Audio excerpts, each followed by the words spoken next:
Нема ниту Р од реформите во јавната администрација кој жестоко ги најавуваше СДСМ во својата предизборна програма. Наместо тоа, јавниот сектор кој онака е пренатрупан дополнително се полни во пресрет на председателските избори, што е спротивно на сите препораки од Европската комисија, алармираат експертите.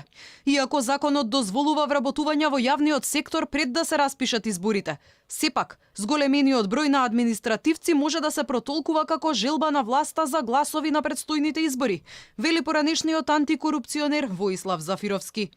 Оваа кампања на вдумување на своји партиски следбеници, токму сега, пред избори, ја отсликува несигурноста на владеачката гарнитура, која не можејќи да испорача барем еден мал дел од тоа што го ветуваше во предизборието, на ваков начин се обидува да ја купи благонаклонетоста на своето гласачко тело.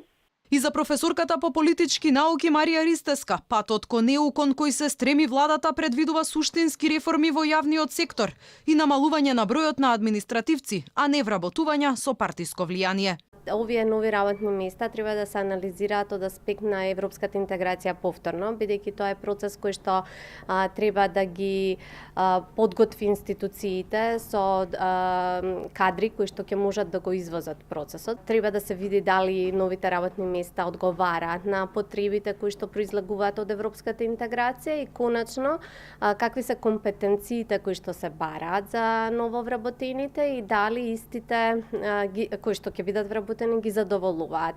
Експертите прашуваат, ако може самата Европска Унија да функционира со 80.000 административни работници кои обслужуваат дури 27 земји членки, зошто тогаш Македонија не би можела да ја преполови администрацијата и да биде функционална за граѓаните?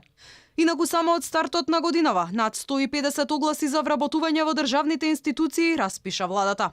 Дополнително, градот Скопје донесе одлука само годинава да вдоми 300 работници во комунална хигиена и над 230 во јавното сообраќајно претпријатие.